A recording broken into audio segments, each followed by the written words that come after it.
Members of the public, welcome to this meeting. Sorry about the echo. Planning and licensing. And again, if anybody is listening in, welcome to you as well. And if I'm just going to try and switch it. is it, are we getting there? You're muted. I was going to say, make sure your microphone's switched on. I haven't got a microphone. I realise, members, it's very hard that you're not merely getting one of me, but you're getting an echo as well. But anyway, we'll plod on. First item on the agenda, apologies, please. Apologies tonight, Chair, received from Councillor Blanksby and Wilson this evening. Thank you very much. Item 2, minutes for the 17th of January. May I have a proposal, please, that we accept those through record? Councillor Ball, thank you. All those in favour? Thank you very much. Declarations of interest, members. Councillor Andrew Brown. Thank you, Mr. Chairman. The second item is my own application, so I will leave the meeting at that point and take no part. Thank you very much. Anyone else? Councillor Cross. I know the applicant for our first application, but I do not have any prejudicial interest in that. I have discussed it with our legal eagle earlier, and Sherry may wish to say a few words. Yeah, I think what you're saying is the relationship. It's a close relationship. So it's not you haven't got a prejudicial interest. It's the fact that you may have a biased mind in the fact that you know them, but you've said that you don't have one and that you're here with an open mind. Thank you very much, and I can reiterate that no matter who in Morpeth would have made this application, I would have taken the same interest. Is that okay? Yeah. Thank you very much. Thank you very much. And I have to declare an interest because I both know the applicant on that and have had business dealings with. So I shall leave the meeting, but before I do so and before you start the debate, I will make a statement, a personal statement, and hand over to the Vice Chairman for that item. Sorry, Councillor Gordon Brown. Thank you, Chair. Just to note that the applicant on the first application did come to my house to discuss the matter with me. I didn't discuss the matter. I suggested that she contact a professional for advice, and therefore I wasn't involved in discussion of the matter. But I just want to record that, and I know that I've advised the monitoring officer and yourself, Chairman, of that particular situation. Thank you very much. Yes. So petitions and deputations will be dealt with as usual. We had no external requests, so we move on to the first planning item. And as I mentioned, I will just make a statement before you start the proceedings.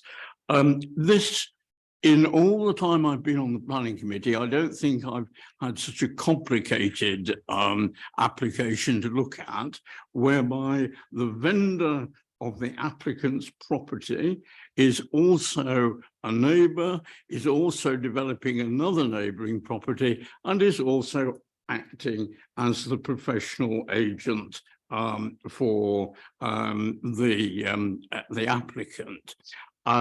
What I would stress is that you have to bear in mind, I'm sure you will be well aware of this, that it's not the present occupation of those adjacent residences, but the potential if it were in different ownership. In other words, looking at the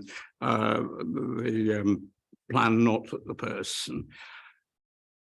I have been friendly with the applicant for many years, and I would say this again, any ward member who approached me with the history of this, the way this application has been presented, I would feel equally strongly that the lack of cooperation and the general messiness of the whole thing is such that has informed the material planning consideration. I think we would all agree that good practice, you would talk to your neighbours, you would try to come to some compromise. This has been the opposite approach. It even got to the stage where Michael Clayton was terminally ill and work was carried on so that he could not even sit out in his garden this summer. I find this appalling behaviour. I realise it's not planning, material planning, but I do think it has informed the whole way this has been dealt with. Now, to come to the material planning thing, neighbourhood amenity, I think it is more than just a matter of physical thing and buildings. It's a matter of the enjoyment of your own property. I'll leave that for you to decide. But what I would say, were I looking at this, were I able to vote, were I looking at a different application in a different ward, it has been so last minute altered, one thing and another. I would ask for a deferral. I do think also in this particular case, you would benefit members from a site visit. And I do recognise, and this is no reflection on Justin or the officers, that they put a tremendous amount of work into this. It's been ongoing for a very long time. I still think it has got the wrong way around, and that the conditions which meet some of the objections could have been dealt with so that we had a clearer application. But as I say, I should not take any part in this debate. I would simply ask you to look at it dispassionately in a way that I feel I certainly can't. I'll hand over to Councillor Paul Brown. Thank you.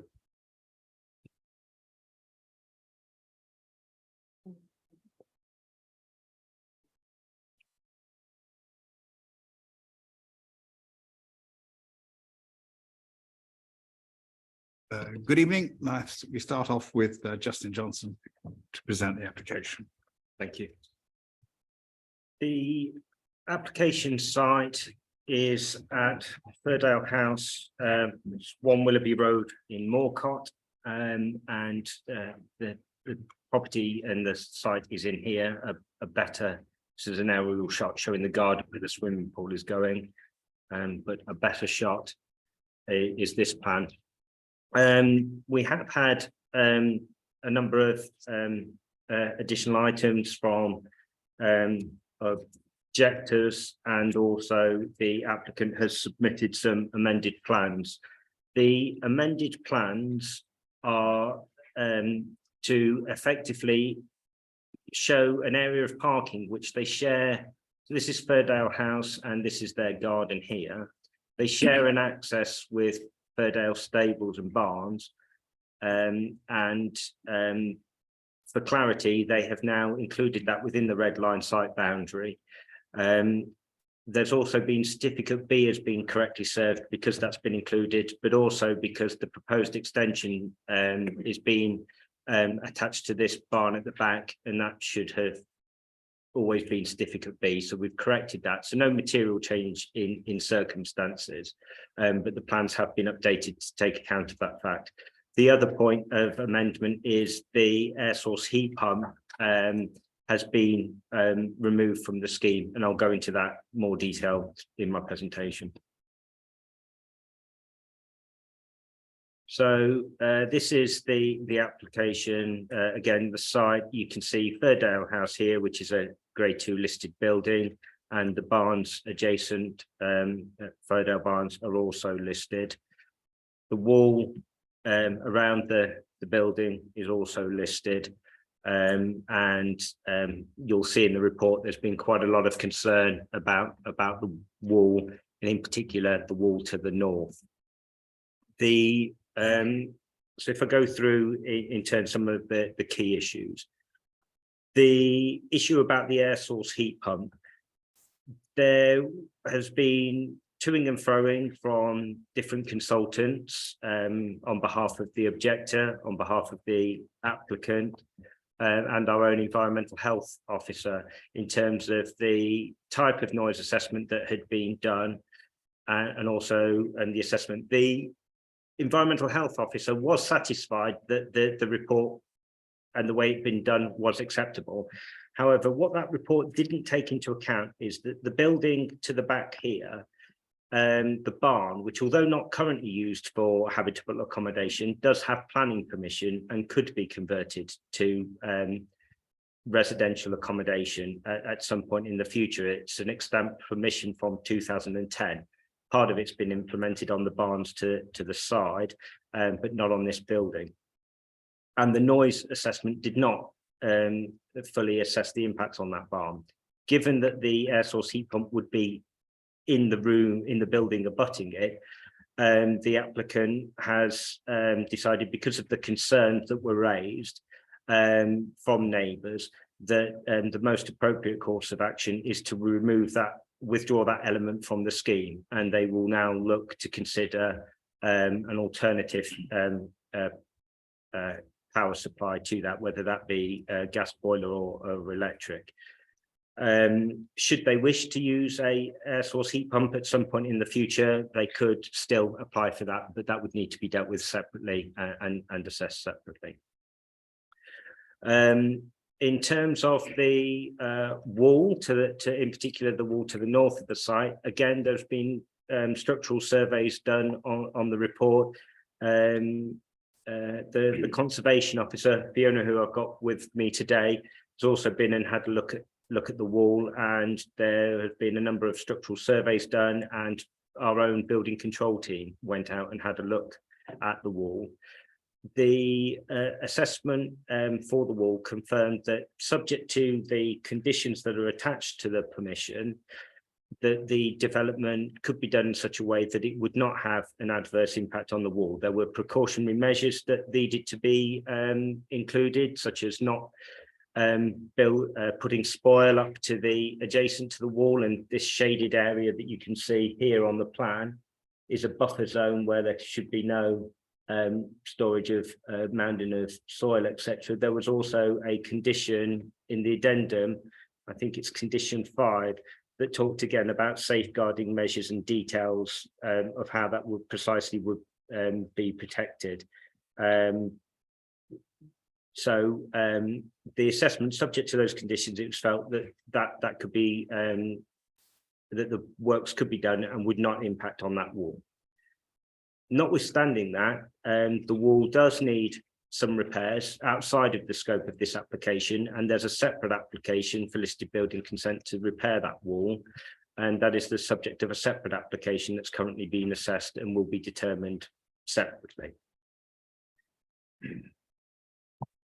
In terms of highway safety and during, in particular, construction, because it's only for the personal use, the pool, the applicants, as I said earlier, they've included the shared drive now, and this clearly shows parking, off-street parking for a couple of vehicles, construction vehicles, a couple of skips and space for things like a porter, loo, etc., and then available parking as well.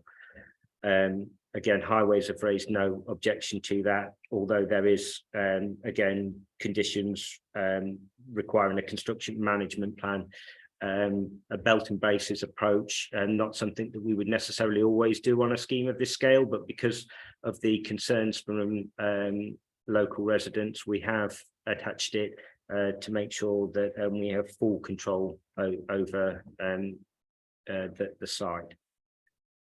In terms of cross sections through, the proposal is for, and can be seen in this section here, this is effectively a new stone structure at the back of the existing barn, which belongs to the applicant's agent, who's the neighbour.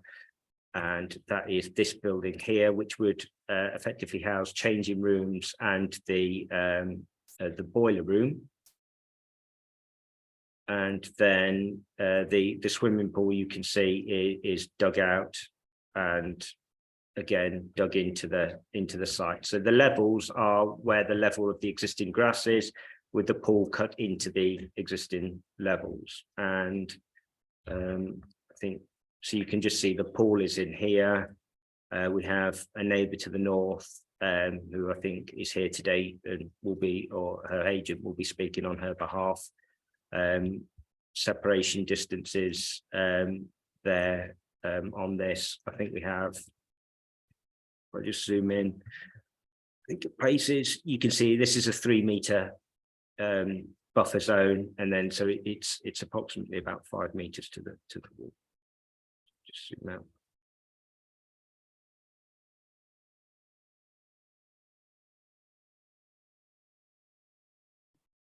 So again, these lines here, these red lines are, as I've set out in the report, and in particular, it's around paragraphs 32, 33, and 34. These are a 45-degree line from the underside of the foundations, which is a theoretical load dispersion that the applicant's agent had done. To show that the works would not impact on that area where there was considered to be particularly sensitive. So if the pool was being dug out and crossed these lines, then there would be a potential for it to have significant impact on the stone wall. Like I say, we've had various people go out, experts look at it and inspect the wall, and subject to the conditions, we're satisfied that the proposals would not have an adverse impact on that. Again, just to believe this shot is shown from the neighbour's side of the wall to the north, which is the one that people are particularly concerned about. So you can see there that it is in need of, in particular, some repointing work, and there are various issues with that wall that have been acknowledged. This is where the changing room would go. And you can see this timber structure would be replaced with a stone structure attached to the barn to the rear, which is a grade 2 curtilage listed building. This just shows the front of the property. You can see the site is actually behind the property, well screened from the road. Again, this shows the boundary wall to the neighbour and the planting that runs alongside that boundary as well. Like I say, the levels for the swimming pool are not changing, and it will be set at the same sort of level as the grass, so not significantly different, no significant increase in height there. Again, this is just panning around, showing the area and to the wall to the road as well. So in terms of policies, they're set out in the main report. We've got the national policies in terms of design and impact on the setting of the listed building, etc. We've also got the policy assessments in terms of design and amenity and heritage side of things. Archaeology have been consulted and raised no objections, subject to a condition requiring a watching brief as the works are being undertaken. As I've already said, it is within the conservation area and the grounds of the grade 2 listed building. No harm considered to have any significant impact on the surrounding listed building or conservation area. In fact, the site is particularly well screened from all external vantage points. I've talked about the harm, the structural stability of the wall, and that subject to the conditions, that issue is resolved. Conservation officer has raised no objections. The concern about the noise issue, as I've already said, the applicants have withdrawn that element from the scheme, so that is no longer to be assessed tonight. And what we're looking at now is the application for the pool and the changing rooms, no air source heat pump. That is no longer part of the application for consideration.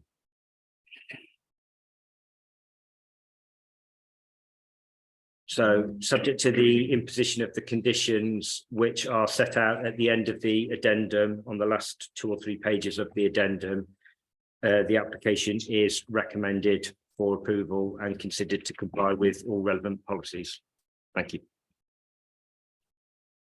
Just like to bring one point up, that this is a list of building consent is the second application we have tonight. It seems to me that both of these two should be run together. They are both the same item. So I think what we'll do is, if you will agree, is take this discussions to apply to both the applications and then take a vote simultaneously on one after the other afterwards, and no further discussions on the conservation, the list of building side of it. Would you agree that? Could we ask for approval? I would propose it. Seconded by Councillor Gordon Brown. All those in favour of this? Thank you, unanimous. If we could move on to the next section now, which is it Mr. Ross Jarvie going to be giving a presentation on behalf of the neighbour.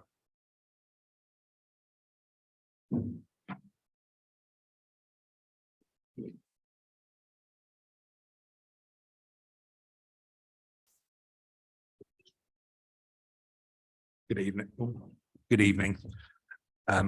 Thank you for picking Valentine's Day. I hope everybody's partners are equally as understanding as my wife. Just to make it clear, I believe Councillor Cross knows the objector rather than the applicant, which I think was the, but that's minor detail. Mrs. Clayton's asked me to speak on it following the death of her husband, Michael, as she feels unable to. And due to my personal 20 years plus experience in residential property, I'm a chartered surveyor originally from Stamford and have been involved in well over 20,000 properties, many of which are listed and of historic importance. We did get 5 submissions late on yesterday evening, which we saw this today, and which we weren't aware of until this afternoon. So some of this may not be relevant, including the air source heat pump, which has been alluded to earlier. It also involves the land owned by the applicant, which I'll go on to mention later. But there is some confusion. I was under the understanding that there wasn't a shared driveway. It was actually a right of way that exists between Firdale Stables land and Firdale House, not an actual shared driveway. But I may be wrong. Oh, it's nice to be right. So we welcome the removal of the air source heat pump, but for electric and gas boilers, currently certainly under the current climate and with us in a climate crisis, I'm not quite sure whether the alternatives are exactly politically correct, but I'm sure they'll be certainly quieter. It is a very complex matter that's been stated earlier. It's not as simple as whether consent should be granted for a swimming pool, and the impact on the surrounding heritage assets must be considered. The Conservation Officer's report also stops mid-sentence in the paperwork, the agenda, and I think there's a couple of paragraphs that might be missing, including the conclusion. There is also the overlooking and privacy aspects, which is particularly important to Melville House. The steps to the pool, they can be seen probably from up to June until the trees are in leaf, and of course the trees may not survive forever. The other thing is that at the moment that's not a problem with Mrs. Clayton being in residence, but obviously you can't pick who your neighbours are, and whoever can see out that bedroom window can see straight into the pool at certain times of day. Because the ground is 1.2 metres higher on that side than 3 Willoughby. Mrs. Clayton's primary concern, though, is of the wall and the substantial retaining wall that you've seen in the photographs. I think can we go back to that photograph of showing the wall? it doesn't quite show how much it does bow, but there is some in documentation on the planning portal showing exactly where the centre of gravity is, and it is already getting towards the over the centre of gravity. So there is some work that needs to be done, and it's suffered sort of years of neglect, and it's certainly now, in my view, a dangerous structure.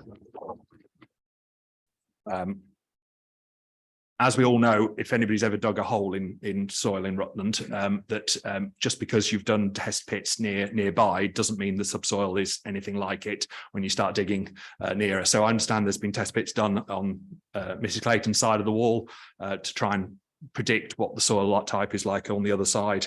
But having dug fence posts myself, I know that could be anything under there. So the calculations are very much making the assumption that there's a consistent subsoil, which we generally don't know. The recent work's been undertaken on other parts of the wall, have been carried out and I've seen it very inferior workmanship. Working on stone walls such as this is specialist work. It's not a DIY job, and as we all know, there's a smaller number of workmen who are capable of carrying out such work.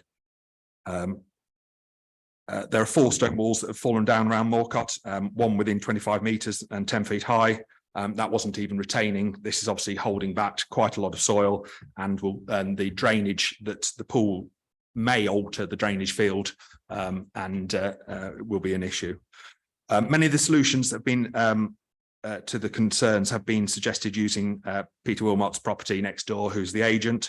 I'll be honest, I think the agent is going above and beyond that of a normal agent, and the fact that he's willing to make his property unsaleable during the process of the property being the construction process. And there doesn't seem to be any mention of Party Wall Act agreement between himself and the applicant. And given the consent is valid for 3 years and the pool may not start for that until later, there's no guarantee that the owners will remain the same. In my experience, pools are generally regarded as a detriment to the saleability of property, particularly when you've got a relatively modest garden to start with.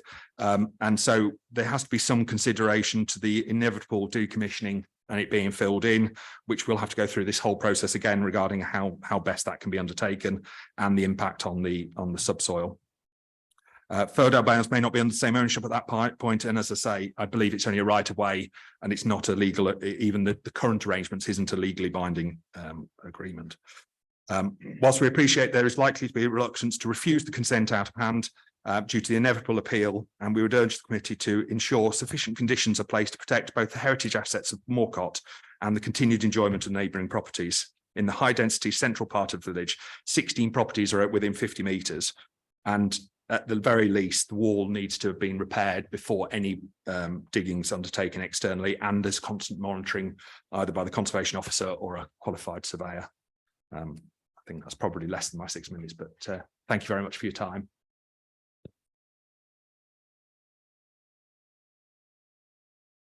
Right, are there any questions towards Mr. Ross Jarvis? Councillor Andrew Mann. Thank you for that presentation. Who actually owns this wall and whose responsibility is it to maintain it? So as I understand it, the wall is owned by the applicants of the pool. They own it's Ferdale House's wall. It's listed in their application. Melville House, Mrs. Clayton's house, isn't listed in its own right. Obviously, it's in the conservation. It's part of Old Friary, I'm told. So it's probably even older than Ferdale House itself, which is why it's actually got its own listing. But yeah, the maintenance and insurance is all under the ownership of the applicant. Okay, thank you. Councillor McCartney. Thanks, Chairman. Thank you. So I understand that you're particularly concerned about the structure of the wall. Would it help if we could condition in more to be done to maintain and repair the wall as part of this? Yeah, that to be honest, that is the sort of the crux of it, and also the fact that obviously when you start digging big holes in ground, although there is predictions of what loads might happen, it'd be nice to know that that's not having a detriment event to the wall going forward. I didn't even hear what the bloody question was. No, sorry, can I just clarify what you were asking for? We couldn't hear it. Couldn't hear you. We sorry, couldn't hear, you. yeah. Sorry. I was just asking whether it would help if we could condition in more to be done to protect The and wall. repair the wall. Yeah. Any further questions? Councillor Cross? Thank you, councillor Rule.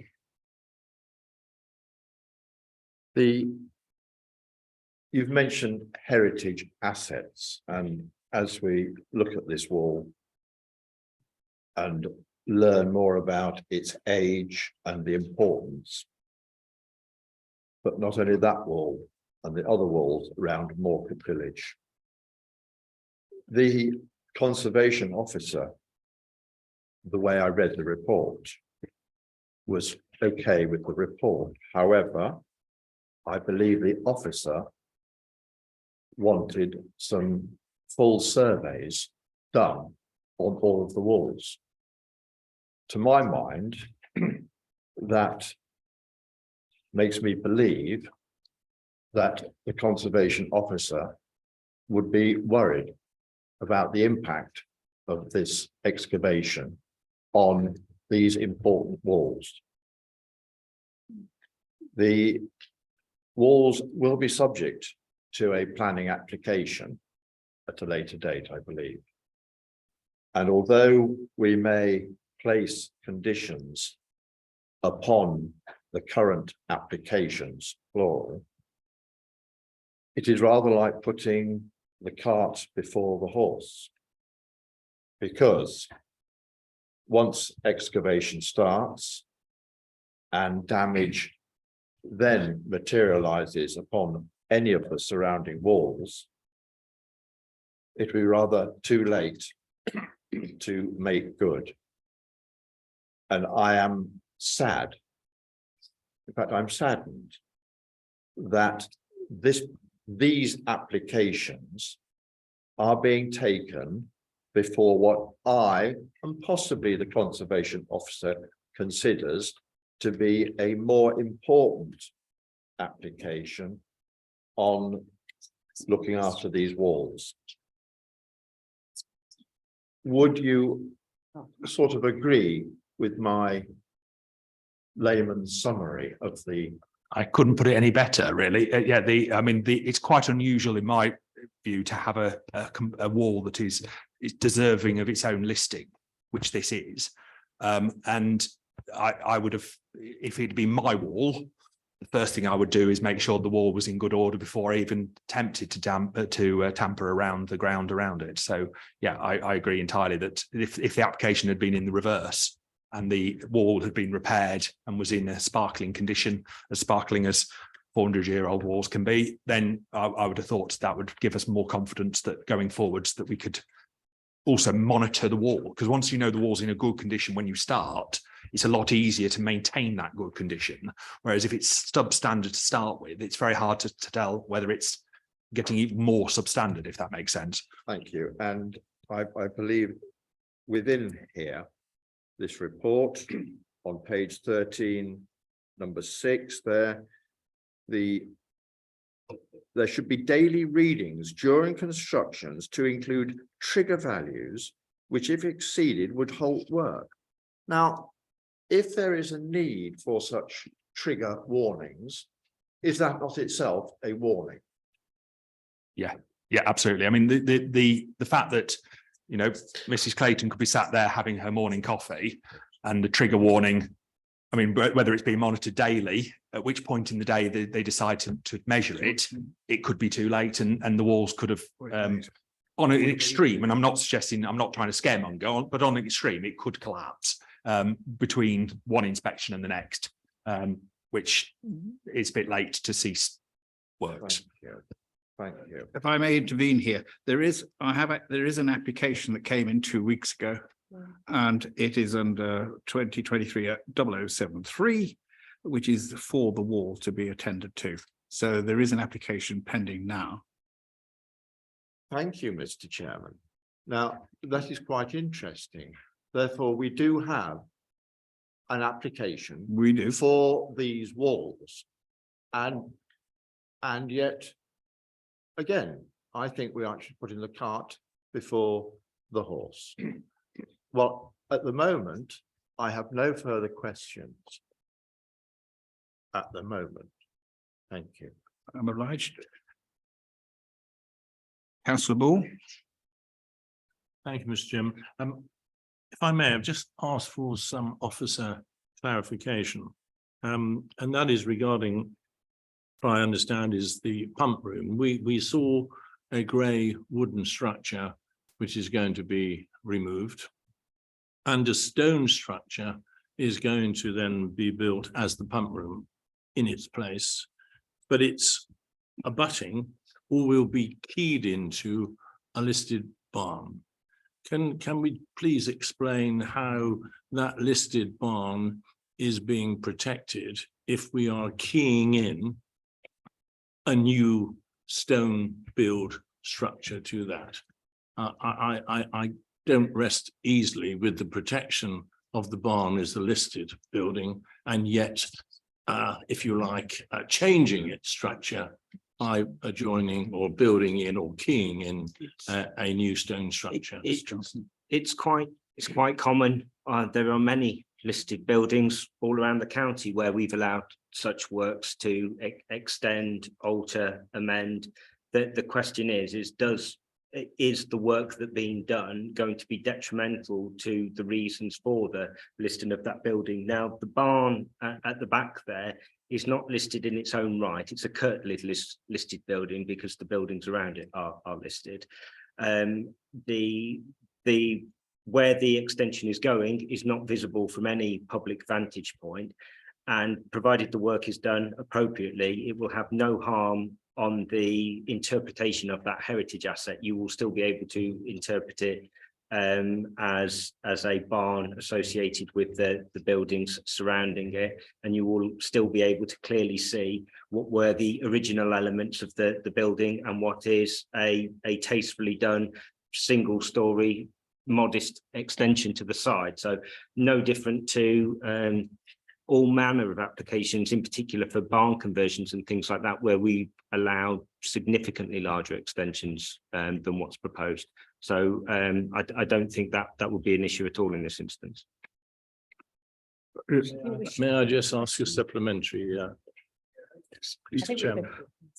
I think we're supposed to be asking questions and then I think we're going to go on to the debate. We were going to go on to debate. Clarification from the officer. Okay, but then, but what has happened?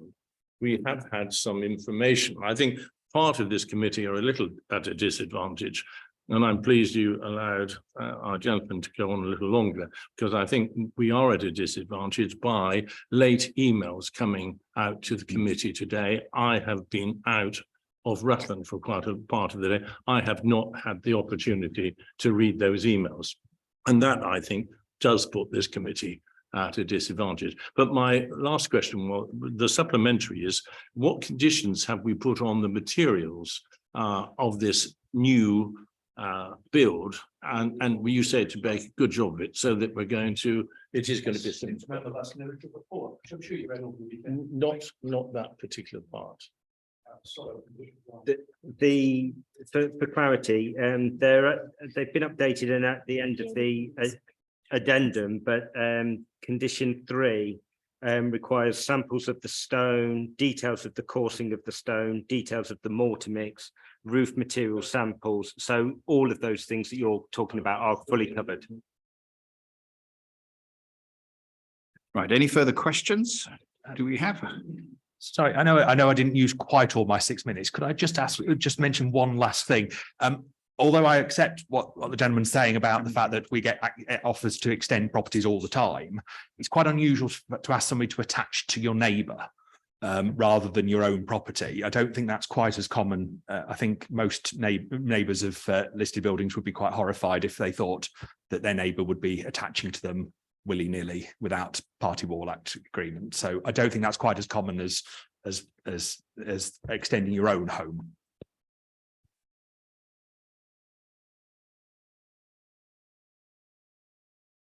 Would I be permitted to have another go? Well, a question. Yes. there's mention of a construction management plan. Now, I presume that would include vehicle movements, man movements, soil movements. There's going to be quite a lot of those involved with this application. And it would worry me that we do not have detail of such movement plans Your question is, Mr. to Councillor determine, Cross. to determine the impact upon the neighbours and the village. Would you advise that it should be before us? I would have expected the applicant's agent to be here to answer that because I can't for him. But yes, I would imagine I would expect there to be quite a large number of movements on and off site, which although the access has been shared and arranged for things like the skip, obviously when you're digging out that bigger pool, it's going to involve quite a lot of movements of vehicles that are quite substantial. And as you can see, the only access into the garden itself is down a very narrow set of steps. So everything's going to have to be barrowed. And we've all done labour, you know, that's not a fun job, but it's going to have to be done, and it's going to have to be done relatively slowly. So it's going to be quite a time consuming time for the village. Right. Obliged. Any further questions before we move into the discussion section?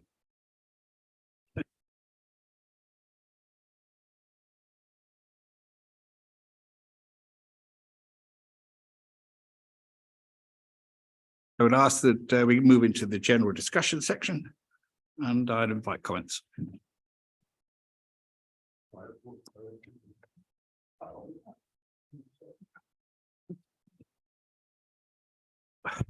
We can give them some license on this. You first, Councillor Beggy. Thank you, Councillor Brown. This will be the crux of a lot of this, so maybe just clear it up in one go, so we don't get asked the question lots of times. How can we condition so that the wall is protected? So I think the condition that we've set out in the addendum, which talks about the construction management plan and monitoring of the boundary wall, and the I think Councillor Cross picked it up, these trigger values. The whole purpose of that condition is to make sure that there is a constant eye kept on that wall, so that should there be even the slightest hint that it's moving because of the works that are being done, that work stops and it's looked at, and we get something put in place to make sure that it's safe. I know that there's this issue and this point about the wall should be repaired first of all. What the issue is that what we're assessing is, will the development impact on that wall? And we've put in place conditions to make sure it doesn't. We could repair that wall, and there's still a potential, if the fears of everybody were founded, that you dig a hole and the wall still fall down. So we would still want to see monitoring or protection measures of that wall, whether it were repaired or not. It's clear that it's an important wall. It's a listed wall. Fiona, our conservation officer, has been down and looked at it, and we've discussed the conditions with Fiona, and also obviously had our own building control team look at it. And we feel that the most appropriate way of doing this is to put on that condition, and to also then monitor and have the wall monitored. Like I say, if it's not in arguably the applicant's interest for it to damage it, it's their own wall. They surely want to see it, you know, protected and preserved as best they can. If it falls down, they will have to rebuild it in a like for like manner, effectively.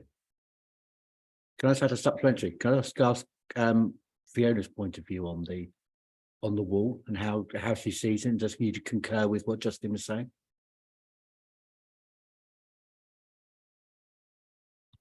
Yeah, so obviously I went out to assess the wall, both on sort of both parties' side, and the wall clearly needs some remedy in terms of obviously its current structural condition anyway. But having sort of dealt with historic buildings next to huge engineering works such as HS2, I know that with sort of monitoring that it can sort of obviously help to safeguard the wall in the future. And it can also inform structural works to make sure the wall can remain in situ. So As the expert in this field, you are confident the conditions that wall is protected and the construction will not cause any issues. well, I mean, I'm confident that the wall can be protected, and if obviously with monitoring in place, if for some reason something does happen or something goes sort of awry with any structural works or, you know, digging into the ground for the pool construction, that we would be aware of it sort of, you know, as soon as possible in order to safeguard any works into the future. But I mean, basically, because we've got the separate application in anyway for the wall, then I feel that we're kind of overcompensating for any sort of eventuality on that wall, whether we kind of get it repaired in advance or we get it repaired during the process or afterwards. Thank you. Just if we were minded to refuse and it went to appeal, I just wanted to be clear on the position of that wall, and I'm now clear in my mind that you are comfortable. We've done sort of everything we can, and obviously it's in, I mean, it would also be in the neighbours' interest to make sure that wall is rectified. And so, yeah, for both parties, really, we need to make sure that that wall is structurally sound going forward. Whether or not the pool was built, the wall needs to, it needs some structural remedy, so. Councillor McCartney. Thank you, Chairman. Best one in the world. Thank you, and thank you for that, but I'm not entirely sure we have done everything that we can. So we can still, if we wish, we can still impose further conditions on what happens to that wall here this evening. That's one of the reasons that we're here. So I'm pleased you're happy with condition 4 on the listed building application, I think it is, which is quite strict in how it looks after the wall.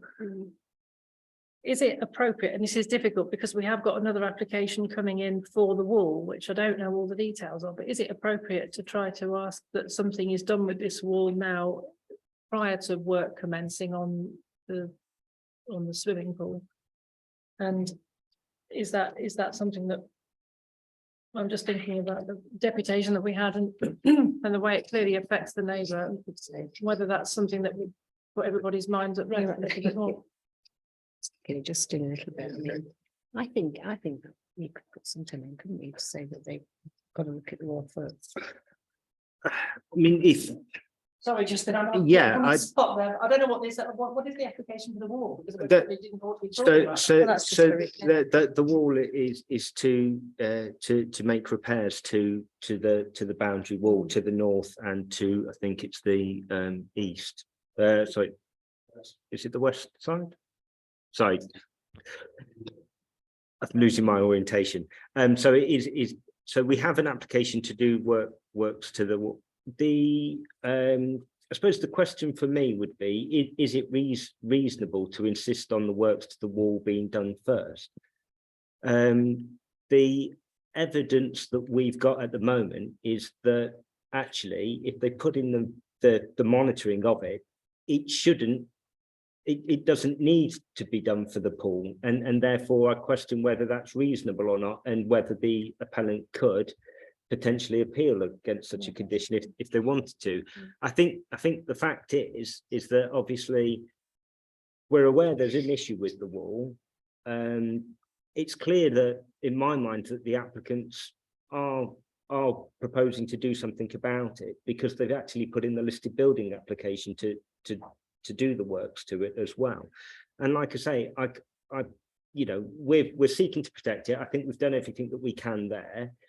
I also don't see it as in the owner's interest to let their own wall be. Yeah. I think if I was having work done in my garden and then my builder knocked down my own wall, I'd be pretty angry about it, and I'd want to make sure that I've done everything in my own power to make sure that it's protected. So I understand that it's on a boundary and the neighbour the other side will be concerned about it. But I think we have done everything that we can reasonably do to control it. Like I say, I think it's the only application that I've come across for a boundary wall where we've required the monitoring of it to this extent. We usually have just buffer zones and things like that, but we've gone even beyond that. We've said that there's a buffer zone where you can't do anything in, and then we're also still insisting on monitoring of the wall so that if there is any movement, that's identified straight away. And as Fiona said, her experience is this is a similar thing that's been done on far larger projects like HS2 and things like that, where it's going, close to listed buildings and, grade 1 listed buildings and things like that. So I think it's an appropriate condition. I'd like to ask you, Justin, that we have this second application for the wall. We've had one structural engineer for the applicant saying that it's firm and it's sound. Oh, this is we've got a second one from the complainant who is saying that her report says to the contrary. In the new application that has come forward specifically for the listed building consent, the extract of the submission by the applicant is it does clearly say, if left, they would undoubtedly fall into disrepair and become structurally unstable. Therefore, these works are vitally important to preserve the walls, the setting of the listed structures around them, and the historic street scene. Now, I've got a great deal of sympathy with the people who've made saying that this should be done first. And I would like to consider that was done first, because it's all right you saying that you would be cross if the builder knocked your wall down. What we're trying to do is prevent that getting to that case in the first place. We don't want that situation to happen. We want the wall to be repaired as it should be. And it seems a great shame that this can't be seen in tandem. It did suggest this in the original reports, and I think it was number 55. It said this aspect should be considered with the application of the boundary walls affect the integrity of this development. So I would like to support what has been said before. This should come first. Okay, through you. And the issue for me is the question about reasonableness. The report clearly says that if the wall is left and there is no maintenance to it, it will eventually fall into disrepair. We know the wall needs work doing to it, but what we're assessing is, does the development that's proposed have a detrimental impact on it? The evidence that we've got before us says that no, it doesn't, provided the conditions that we put on are put in place. And therefore, I don't think it's reasonable to insist that the wall is repaired first. But that ultimately that is for members to decide. Okay. Thank you, Mr. Chairman. Our planning officers are obviously in a very difficult position. And I think it is quite right that this application has been brought before, dare I say, practical, minded, knowledgeable people. Now, our planning officer said the wall will be monitored, and if it moves, work will stop. However, anybody would know we've lost a picture of the wall. Those walls are exceedingly fragile and they could actually collapse at any time. I think the point's been made in answer to that, No, Councillor Cross. So I'm not going to keep having repetition. I'm sorry, I have not finished. I'm sorry. I'm afraid you have, Councillor Cross, because you're repeating yourself and what has been said. Very good. So Well, I'll move on to the next I will then question. move on to the fact that it is the responsibility of the owner of that wall. And he would be wanting that it was in first-class order. But it is also the responsibility of the owner of that wall to make certain that it is safe for any neighbour who may be sitting in their garden when said wall collapses without notice.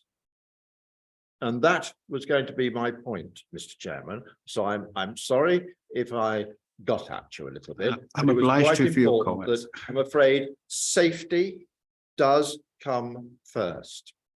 I think Councillor Andrew Brown was in front of me. I don't Okay. mind. Way in front of Councillor Cross. Oh, Andrew. that's a matter of opinion. Thank you, Councillor Brown.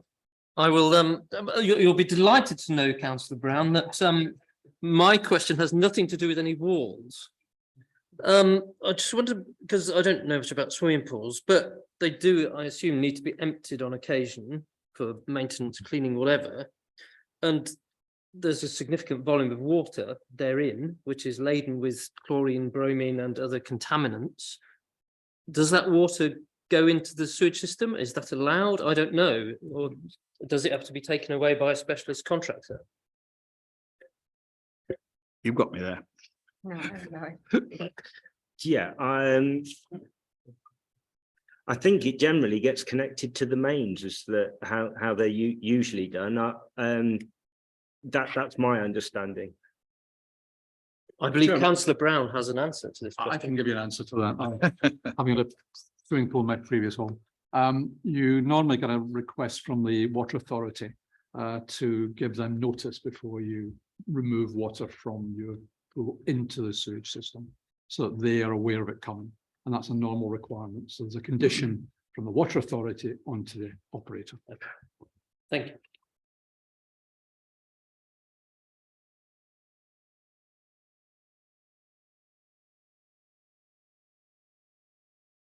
Good. Couple points I'd like to make. First of all, there was a remark made by the objector that, you know, we've got to think of other people when they buy the house at some later stage. I'm sure as a lawyer, you'd know the phrase of caveat emptor, and therefore really this is nothing, it's not a material consideration. That's point number one. I think, and can we put the wall up again, neighbouring 3 Willoughby Road? Because I think, if I'm not mistaken, the angle is such that the angle is towards, and significant towards the applicant's side. That one there. I think that's falling that way. It's not. It's falling that way. Okay, thank you. Right. If it helps you, it tilts both ways, according to the report that's just come in the application for the law. Okay, I just wondered about that. Next point, party wall agreement. That is not a material planning consideration for us. It's nothing to do with us. Absolutely nothing. Okay. Next item is, surely this whole issue about the wall is an enforcement issue. If we are unhappy about a grade 2 listed wall, which it is, why are we not enforcing it? And therefore, we've now got an application dealing with that. And the only question of that application is 2 things: the materials and processes used, if I'm not mistaken, and the timescale in which we'd want that work to be carried out. And surely we could condition that on that. And we're not going to reject that application because we want it. It's an enforcement point. It's not something where it's a question of whether it's done or not, I suspect. So maybe just All I was going to say is that that clearly the part that we're assessing now is just what, in terms of that application, is what they've proposed acceptable from a conservation point of view. Yeah. which is about process rather than the actual work, whether it should be done or not. And then the other point I've got, sorry, come back to the wall again. In John Ellington's report, he says that there's a requirement on the west wall, hence I knew which direction it's going in, on the last paragraph of his paper. He said that no construction plant should be allowed in the tract area around the north wall, and that's identified on the plan. But he says also this will also apply to the west wall, but to a lesser extent, since the retaining side is in the Firdale Barn site, and up to the owner to keep these within parameters. However, I'd have thought from a conservation point of view that we would still want to have a condition that there should be no construction traffic or material against that wall, because that's what the structural engineers saying on that. That's the last page of his report, second last paragraph, I think, third last paragraph, no, on the design consideration of construction swimming pool. Sorry, I just wanted to put my connections not to work. I'm just trying to have a correct plan.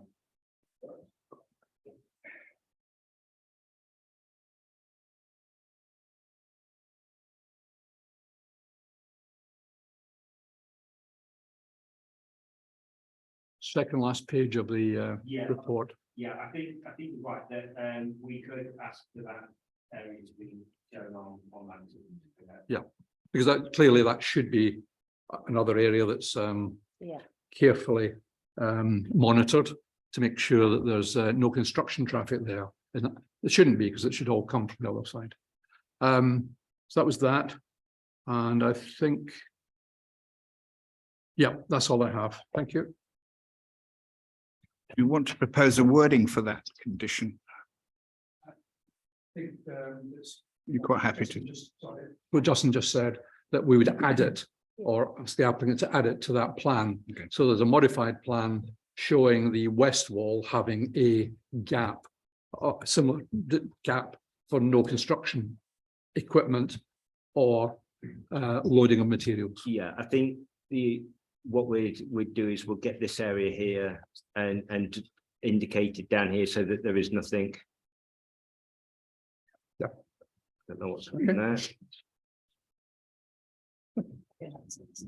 IT issues, sorry.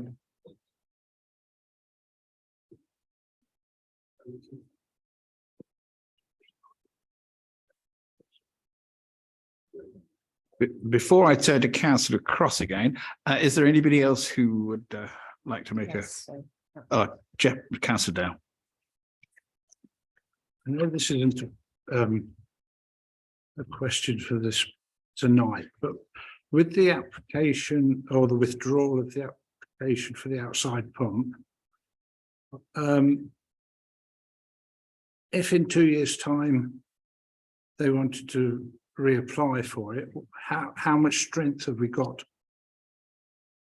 The issue there would be that they would need to comment on do a noise assessment. That was our main concern about it, was the noise assessment. The noise assessment that had been done had environmental health were happy with it predominantly, but they hadn't fully assessed the impact on, in particular, the barn to the south, which could be converted to residential. So effectively what would need to be done is a revised noise assessment that did a full assessment of all of the properties, including that barn to the south, which could potentially be still converted to a residential property. If they did that and it was proven to be acceptable from a noise point of view, then again, we'd have no reason to object to it. But until we've got that full assessment done, it's inappropriate at this stage. And like I say, that at this stage, that is the most affected property, is the barn to the south.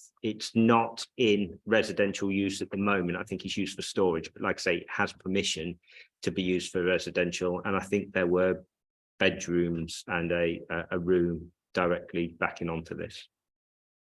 Can I just application as well, wouldn't it, that would come before you, so we would determine it at that point, so that's if it was pulled in. Can I come back here? We don't seem to have discussed about the overlooking into the bedroom window or noise affecting the neighbour.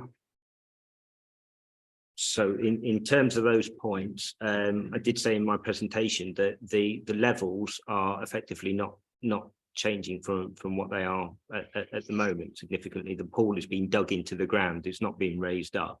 So effectively it's no worse than the existing situation. Just we haven't got a really decent photograph of Well, close-up of the neighbour's windows.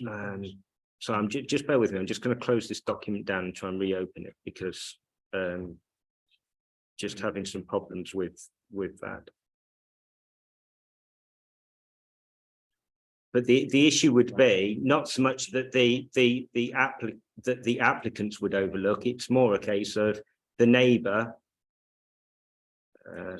Yeah, sorry, let me just share my screen again.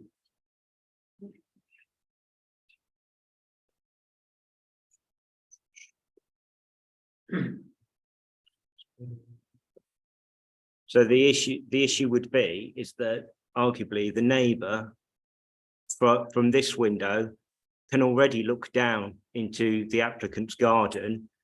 This proposal is no different. They'll be able to see people in a swimming pool potentially rather than in their garden, but that's an issue for the applicant. That's tough. If they're applying for it, they know the situation. If somebody buys their house in future, well, they know the situation as well. And in terms of, from a planning point of view, no reason to object from an overlooking point of view.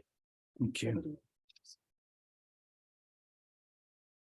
Thank you, Chair. Councillor Dale has just raised one of the 2 points I wanted to raise. That was about sight lines, but you've covered that very well, Councillor. We have an answer, so I won't say about that. I just want to say I'm sorry to hear the heat pumps going, because I think as a matter of a standard for us here in Rutland, we need to encourage the use of renewables and heat pumps and the like. And I'm not greatly pleased to think that it's actually going to be replaced probably by a gas boiler, which is actually the complete opposite of what I think generally we should be looking for. The other thing I will mention, I put forward a personal thing here, having had a lifelong interest in archaeology, and I'm very aware that there's a lot more Roman archaeology in Rutland than probably even a lot of native Rutlanders realise. That I would want the archaeology to be kept on the agenda when they start digging holes, because it's very remarkable what you come up with, and I wouldn't want that just to be quickly dumped under a load of cement, as has been done in the past. Councillor Johnson, sorry, Councillor Johnson on Promoted. promoted, yeah. So the archaeology, obviously we monitor those. There is a condition on, and we will require a report to be submitted, and that will be looked at and monitored by our colleagues that we consult at Leicestershire County Council, I think, Leicestershire. And again, with regards to the air source heat pump, I appreciate that it would be preferable that a more sustainable method of heating were put in place. I think the issue is that we do have a fundamental problem with the noise side of things here. If the applicants are able to overcome that and want to use an alternative heating source, then they will be able to put in a revised application. But at this moment in time, that could not be a reason for refusing this application. Whilst it's not ideal, it's not something that we have a policy that would justify refusal of the application. Do you want to supplement? I just want to say I accept that, but I just want it on note. I think it's regrettable that we've gone, this has happened, okay? And we need to monitor future applications with the idea of this is not a way we wish to go.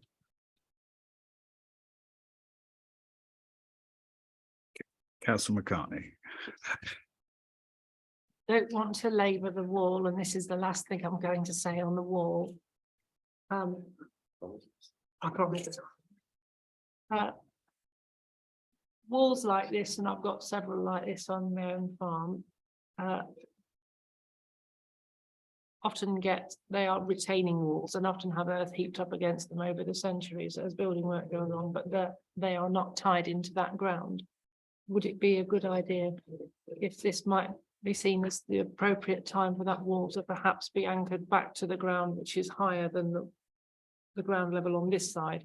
So if a tie was put into that wall whilst the swimming pool work was being done, to tie that wall back to the ground behind it, to ensure its stability going forward. Could we condition that? I don't think it's appropriate on this application, but I'm sure it's something that we can pick up and consider as part of the works to repair the wall, because ultimately as part of that application we'll want to make sure that it is secure and stable for the long term. So that's something that we can consider as part of that. I've not personally gone through all of the reports with regards to the other application, but I think that there have been mentions of ties and things like that within that application as well, but it's something that is noted and we can pick up. We turn to Councillor Cross. Just having a snooze then, because you kept ignoring me, Mr. Chairman, but never mind, I'm used to it. Keep to the point, Councillor. Thank you. On page 21, item 37. Building control has been consulted and stated the wall structure of the proposal may impact the nearby buildings and walls and would require a competent structural engineer, i.e. chartered engineer, to assess the proposal regarding the walls and neighbouring buildings and provide a solution and justify the proposed structure. They also state the Party Wall Act would need to be taken into account by the owner. So have we had a report from a chartered engineer? Yes. Is it here? It's not in the agenda. It's been submitted as part of the application. There have been reports provided, I believe, by the neighbour objecting to it, has had one done, and So- the applicant has. So had this, one the done. request and the advice from our building control. Has been sought, Thank you. and there's a condition, as I say, to control that as well. And with regards to the Party Wall Act comment, that issue is not, whilst it's not a material planning consideration, it is something that the applicant will need to pick up, but it is picked up through the Party Wall Act and not through planning. Thank you. And may I ask another point for clarification? Do neighbours have a right to the peaceful occupation of their premises?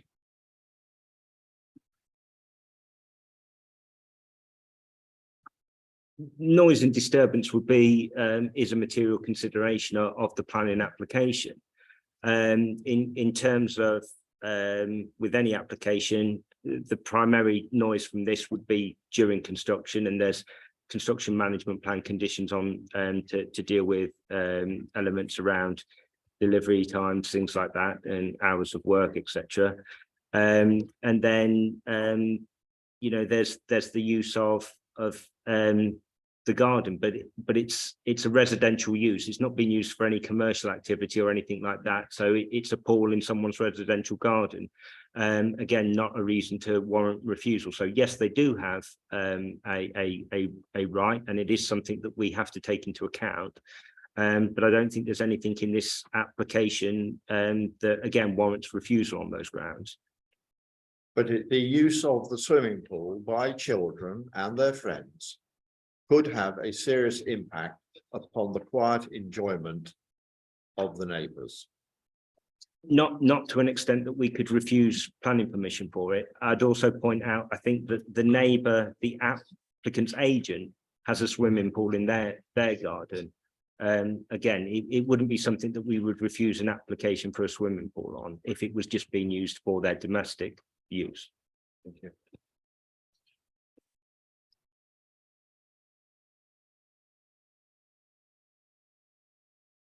If I may ask one quick question of the conservation officer, it says in the application there were grey concrete tiles on the changing room. Are you happy with that?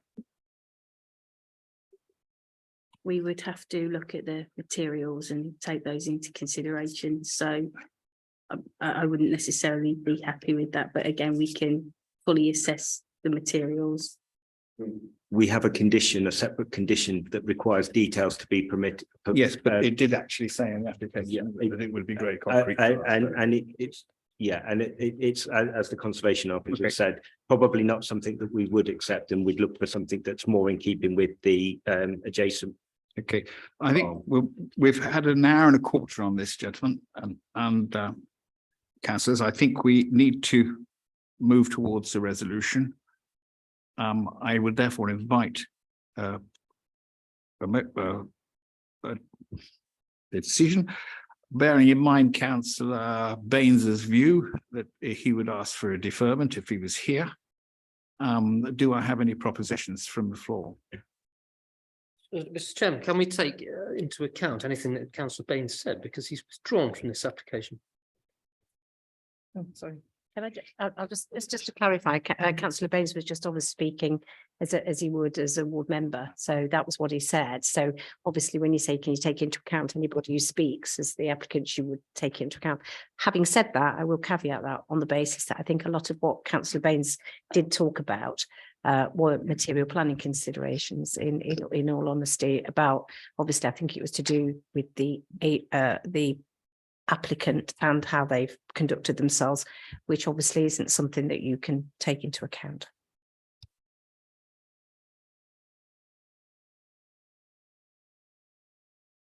So again, could I? Yeah, Can I propose that we approve the application with the amendment suggested?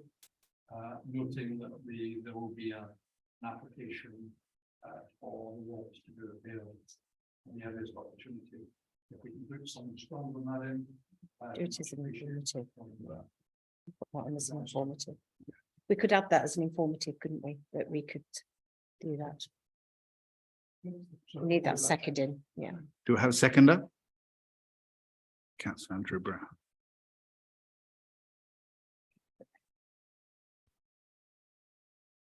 Right, I think we've past time. So we Yes. go on to vote. All those in favour of the motion? It's 5, Chair. Those against? 4, Chair. So that's been. So that's carried.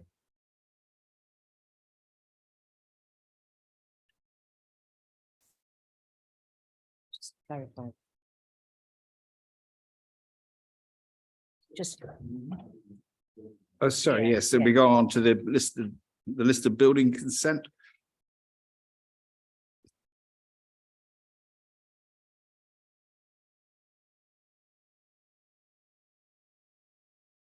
Again, could we have a proposal as dropped? Full motion. It's 5 again. 5. Against? It's 4, Chair. That's carried also. That's carried.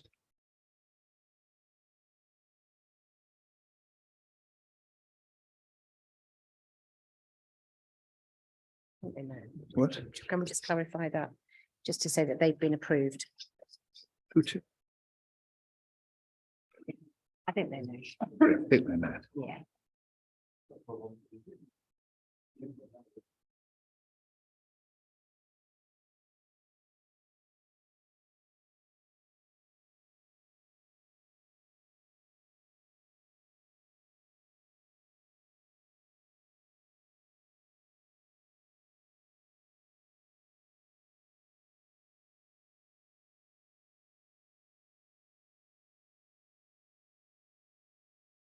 Sorry, yes, for those of.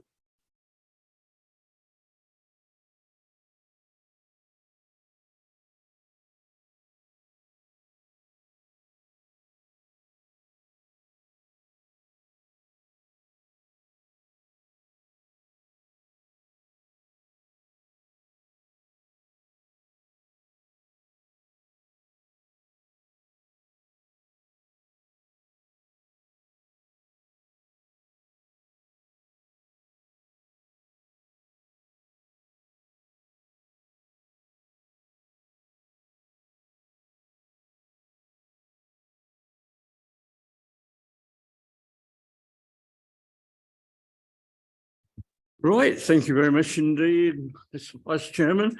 And we now move on to the second application, the Liddington one. Darren. Thank you, Chair. This is an application for demolition of the existing agricultural barn and erection of 2 3-storey dwellings. Relocation of entrance doors to barn 2 to the rear. Extension of the existing farm track and creation of new parking and turning area to the rear of barn 2. The first slide shows an aerial view. Shows an aerial view of the farmstead. With Fairchild's Lodge. Dwelling, the 2 agricultural barns, and then the 2 holiday lets. Next slide, please. This slide shows the application site. As councillors may recall, in 2021, the planning application was approved for 3 dwellings on this site, following prior approval being allowed at appeal for 3 dwellings relating to the same barn. Current application, as I said earlier, proposes 2 new dwellings, plot A and plot B.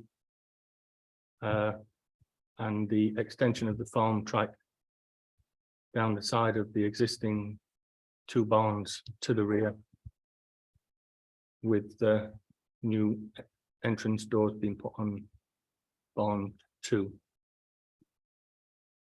Next. It shows the existing barn to be removed from the site for the 2 new dwellings. Thanks. This is a photograph as you come along Liddington Road away from Caldicott, looking across towards the site. Obviously, at this time of, the year it was taken, it's well screened by vegetation. Next slide was taken at a different time of the year, which obviously shows and is directly open, opposite the entrance to the site, showing the barn and the holiday lets on the left-hand side. This is looking back on Liddington Road, where you see the holiday lets. The lighter of the grey roofs is the barn to be removed, and the location of the new dwellings, with the other barn, to the rear. This is another photograph from further down the road, which aims to show how the screening of the site, during the summer months. This slide shows the space between the rear of the barn to be removed and the barn to be kept, with that entrance doorway being blocked up and relocated on the other side. That shows a section and an elevation drawing of the existing barn.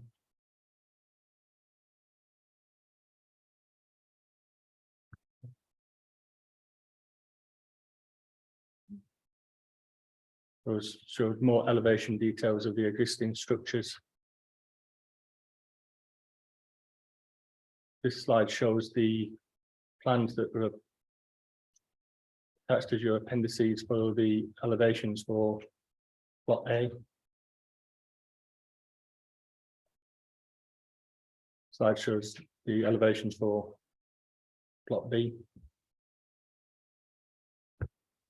This is a visual interpretation of the roof line of the new proposed dwellings in relation to the existing barn.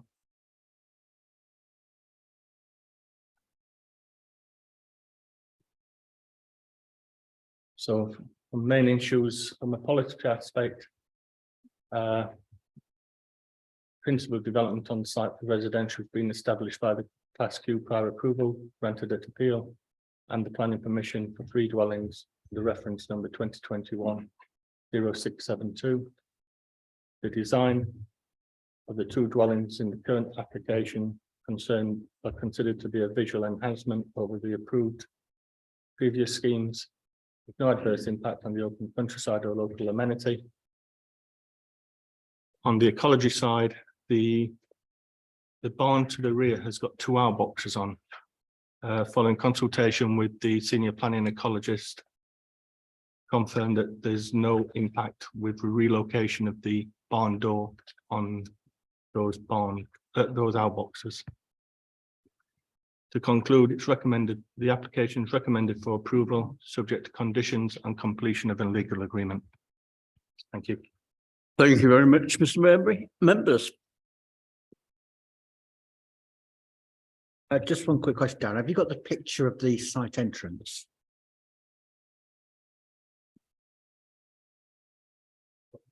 Photograph. Yeah, that's what. On the That's what site plan. yeah, just I know this site very well. So obviously you've got that area car park, as we call it, in front. What is the impact on that? Will that form part of the application in any way? It's a site plan. The site plan is probably the best way of you're looking at, but no, because the agricultural traffic will come in and down that access. So that car park, as I would call it, will Yeah. remain. Yeah. Thank you. Parking is, we've got a parking plan for both lots in front of buildings separate from the agricultural access. So there'll be no Wasn't the impact case. on traffic in and out. No, so and that was, that's one of the big differences between this application and the previous one that you saw in 2021. Just one more question actually for the legal officer, if that's okay. I just want to make sure I don't have an interest. I don't think I do. My son played cricket in the barn behind and he's sponsored by them. It's not going to impact my judgment, but I thought I should just make that clear. The barn behind is let out for half the year to a cricket academy. Oh, right. And they Yeah. sponsor him. But in my opinion, it's not going to cloud my judgment. Yeah, it's not a prejudicial interest. It's just a matter if you're coming here with an open mind and it hasn't affected your view, really. And no, but I that's why I can't asked see about the entrance, because if it was going to Yeah. affect that business, I would have withdrawn. So thank you. Yeah. Councillor McCartney. Thank you, Chairman. In the interest of being consistent, we had a similar application to this in my ward 2 years ago, where we had an agricultural building which went through Class Q approval and then came back for a subsequent application to be demolished and 2 lovely stone houses built. And my comment at the time was that I felt that the application for the Class Q was for 3 dwellings in that, and that was being replaced by 2. And I'm going to make exactly the same comment here. We're getting rid of, we're losing 3 houses and we're replacing them with 2. Now, I know this is considered a windfall site, but it does strike me that we're not getting perhaps what we might have otherwise wanted as a council. Yes, we've certainly had a number of Class Q approvals where a subsequent application has come in where the officer's view, and I think eventually the committee's view was that it was an improvement at what had already been granted under Class Q. Councillor Cross. I am concerned about this because we have a farm here which was moved out of the village to a new site. And now that new site is being developed. Now, fair dues, if a building is redundant and we get Class Q, there's nothing we can actually do about that, I believe. But as Councillor McCartney has just stated, where the Class Q is being used for a further purpose, I am hesitant because that is not in the spirit of the legislation. I would like comment from our planning officers. Chairman, so I think the concern that the council have got is the loss of this dwelling. I mean, I think we all accept we have our own concerns about Class Q legislation in itself, but it's been tried and tested, and appeal decisions have allowed where Class Q has been used and allowed, permitted development rights have been used, then inspectors have allowed subsequent applications and take Class Q as the fallback position. That is the situation here. Yes, there is a reduction in 1 dwelling on the site, but I think it would be difficult to justify a refusal on the loss of that 1 unit in this location. It's in a location where we wouldn't usually actively encourage dwellings full stop. It has come through a Class Q. And overall, we consider that the design, layout and appearance is better than what we would have got through that class Q. So I think generally we think we've got a better scheme this way. There is also, I believe, a section 106 that's in the process of being signed, as was with the previous scheme, to ensure that there are no further class Qs, I believe, on the existing. There's another barn that could potentially be used, which we don't want to see any further class Qs on. And so we have a section 106 to ensure that that doesn't happen. So I think overall, given the policies that we've got and the fact that it is a better layout, better overall scheme, that's why it's recommended for approval. But I note the concerns. I thank our senior officer for that reply, but it didn't really sort of reply to my concerns about the history of this particular site. Now, it's interesting that the building behind will have class Q removed from it. However, when the residents in these two new lovely houses move in there and the grain is being dried in the building behind it and there are complaints, and the farmer says, I can't use that building because there's complaints, I believe that will then be developed. And it is this, it's this, I'm just saddened that it's the class Q is being misused, especially in this instance of a new farmstead. I mean, I appreciate the concern. I just think from a planning point of view, there's absolutely nothing that we can do as a council. I think we have, obviously, when the class Q was dealt with, we will have looked at noise disturbance and things like that. It was deemed to be acceptable. I believe it was allowed on appeal, wasn't it? The class Q was allowed on appeal. So we tried to resist it. It was allowed. So we're making the best of the situation that we've got. We've obviously sought to protect the existing barn or the remaining barn to the rear through the section 106 legal agreement. But I appreciate that. That's not to say that there couldn't be a planning application submitted at some point in the future.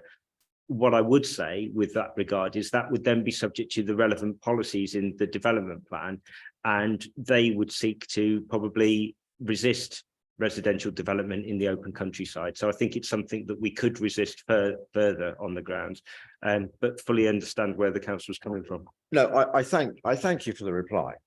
And I'm afraid I do totally agree that this design is far better than what could have been achieved under that class Q.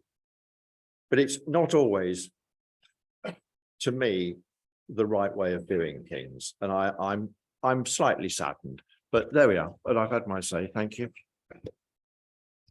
Other members? Is somebody prepared to make a proposal? I'm looking expectantly. Councillor Gordon Brown. Yeah, I'd like to propose that it's approved in line with the officer's recommendations. Do I have a second? Please, I have Councillor Beggy and those in favour, please. I think that's 7. Thanks, you. And 8. Against and abstentions. 1 abstention, 8-4. That's carried, Chair.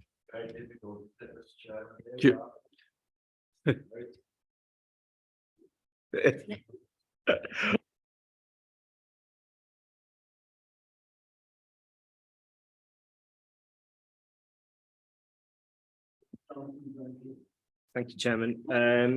The appeals report, no new appeals received. In terms of appeal decisions,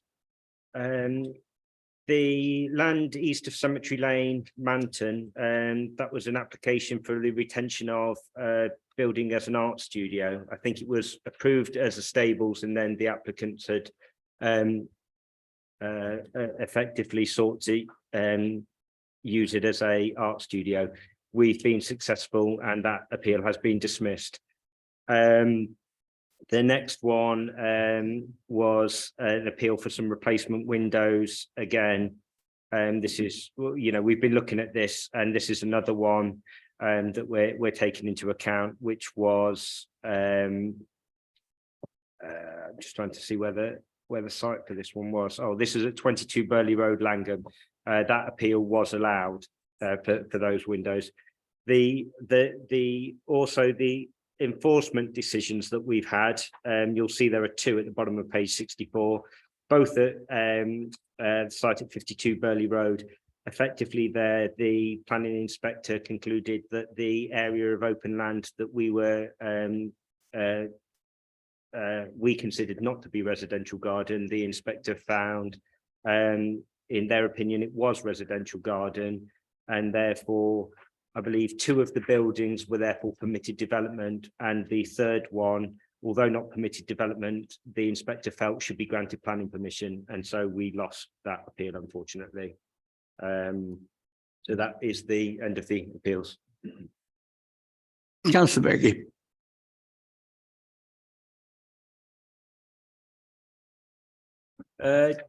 Yeah, I think generally we're you know, usually pretty good. I think I'll do another check with you one, but I think last time it was overall 2 or 3% that we'd possibly had overturned against, you know.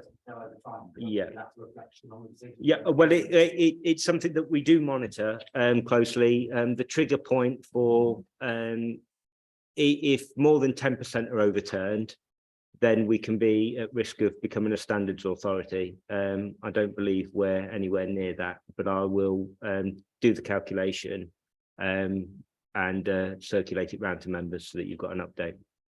Councillor Hill. Can I just go back to the Langham application or the decision? I'm a bit amazed that it even went to appeal. For painting the windows the same colour as it was on the sills. It just seemed a bit bizarre. I don't think that was the only element of it. I think there were also elements of the replacement of the windows and how they were being replaced that was, I think, an element of concern as well. Changing the windows. Yes. Oh, Yeah. right. Sorry. So I think there were a number of elements that were of concern to us, but overall the inspector felt They weren't like that for like. it was acceptable. Okay. Any other questions, members? No. In that case, I think we can. Sorry, close the formal part of the meeting. We'll just go through, as usual, the enforcement updates. So at whatever it is, 36, I think, 37, close the meeting. And then, as I say, obviously officers don't need to stay for that bit, apart from just this.